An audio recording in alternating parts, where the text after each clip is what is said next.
അപ്പോൾ നമുക്കൊരു get ready with മീൻ സാരി നോക്കിയാലോ.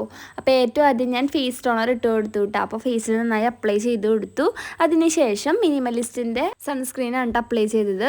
അപ്പോൾ എക്വാളജിനേക്കാളും എനിക്ക് ഏറ്റവും ബ്രൈറ്റായി തോന്നുന്നത് മിനിമലിസ്റ്റിൻ്റെ ആണ്. അപ്പോൾ ഞാൻ അതാണ് ഫേസിലും നെക്കിലൊക്കെ നന്നായി അപ്ലൈ ചെയ്ത് കൊടുത്തത്. അതിനുശേഷം നമ്മൾ ഫൗണ്ടേഷനാണ് അപ്ലൈ ചെയ്തത്. അപ്പോൾ കളർ ബാർ എന്ന് പറഞ്ഞിട്ടുള്ള കമ്പനിയുടെ ഫൗണ്ടേഷനാണ് യൂസ് ആക്കിയത്. 24 hour ലോങ് ലാസ്റ്റിംഗ് ഫൗണ്ടേഷൻ എന്നാണ് പറയുന്നത്. നല്ല അടിപൊളി ഫൗണ്ടേഷനായിട്ടാണ് എനിക്ക് തോന്നിയത്. അപ്പോൾ അത് നന്നായി ഫേസിലും നെക്കിലൊക്കെ അപ്ലൈ ചെയ്ത് കൊടുത്തു. അതിനുശേഷം കണ്ണെഴുതിയിട്ട്, അപ്പോൾ കണ്ണെഴുതാൻ ക്യാമറയിൽ നോക്കി കണ്ണെഴുതാൻ അറിയില്ല. അപ്പോൾ കണ്ണടയിൽ നോക്കി കണ്ണെഴുതി. അതിനുശേഷം നമ്മൾ മാച്ചിന് പൊട്ട് വെച്ച് കൊടുത്തു. പിന്നെ നമ്മൾ കളർ ബാറിൻ്റെ തന്നെ ലിപ്സ്റ്റിക്കാണ് അപ്ലൈ ചെയ്തത്.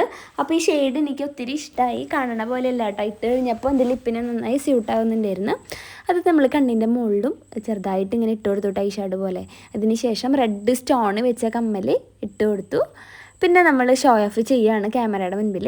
അപ്പോഴാണ് നമ്മൾ ഡിയോഡ്രൻ്റ് അല്ലെങ്കിൽ സ്പ്രേ ഒന്നും അടിച്ചില്ലല്ലോ എന്ന് ആലോചിക്കുന്നത്. അങ്ങനെ സ്പ്രേ ഒക്കെ അടിച്ചു കൊടുത്തു. അതിനുശേഷം നമ്മൾ കുറി വരയ്ക്കാൻ കേട്ടോ, ഒരു നാടൻ ലുക്ക് ഉണ്ടായിക്കോട്ടെ എന്ന് വെച്ചിട്ടൊരു കുറിയൊക്കെ തൊട്ട് കൊടുത്തു. അതിൻ്റെ ഇടയ്ക്ക് മുടിയും കൂടി കെട്ടിയിട്ടുണ്ടായിരുന്നു. അപ്പോൾ ഇതാണ് എൻ്റെ ഫൈനൽ